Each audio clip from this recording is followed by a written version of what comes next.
শীত তো পুরোপুরি চলে আসছে, কিন্তু এখনো শীতের আমেজটা বুঝতে পারি না। বুঝবো কখন জানেন? যখন পেঁয়াজ মরিচ দিয়ে হালকা লবণ দিয়ে হালকা হলুদ দিয়ে ভাত ভেজে গরম গরম ডিম ভাজা দিয়ে খাবো, তাহলেই মনে হবে যে আমার শীত চলে আসছে। হ্যালো এভরিওয়ান, কী অবস্থা? আশা করি সবাই ভালো আছেন। আমিও ভালো আছি। আজকে ডিম ভাজা দিয়ে ডিম অমলেট করবো আর তেলে ভেজে ভাত খাবো, তাহলে বুঝবো যে শীতের আমেজটা চলে আসে বা আমেজ আমি ফিল করতে পারতেছি। এটা আমি ছোটোবেলায় যখন থাকতাম তখন আমার মা যখন দেখতাম ভাত ঠান্ডা থাকতো, তখন তো আমরা ঠান্ডা ভাত খেতে পারতাম না। তখন কি করতো মা?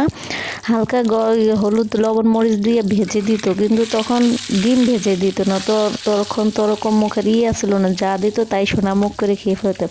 কিন্তু দিন যাইতেছে, মুখের স্বাদটা চেঞ্জ হইতেছে, পরিবর্তন হইতেছে, সেজন্য ভাবলাম যে একটা ডিম অমলেট করে নিই। আমি তো ডিম অমলেট খাই, ডিম করে পেঁয়াজ মরিচে ভাজে না। আমি ডিমটা এরকম, যারা আমার ভিডিও দেখেন তারা অবশ্যই জানেন যে আমি এরকমভাবে ডিমটা ভেজে খাই।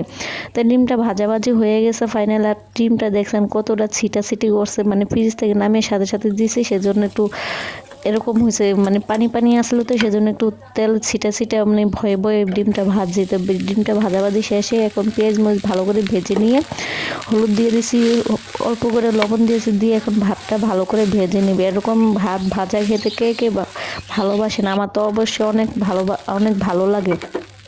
কথা বলতে গেলে কেন জানি গোছায় কথা বলতে নিয়ে একটা সমস্যা। আমার মতো কার কার এরকম সমস্যা হয় অবশ্যই কমেন্টস করে জানাবেন। আর কে কিরকম শীতের দিনে ভাত তেলে ভেজে খেতে ভালোবাসেন অবশ্যই কমেন্টস করে জানাবেন। আমার কাছে অনেক ভালো লাগে। তো এই যে প্রায় ভাত ভাজাভাজি শেষ হয়ে গেছে, এখন খেতে বসে পড়ছে। গরম গরম ধোয়া ওঠা ভাত খাবো, ভাত ভাজা খাবো, ডিম ভাজা খাবো, খেতে অনেক মজা লাগে। তো ফাইনালি ভাতটা নিয়ে নিলাম। গরম গরম ভাত খেতেই ভালো লাগবে, ঠান্ডা হলে এই ভাত আবার ভালো লাগে। গরম গরম খাবো, তৃপ্তি পাবো।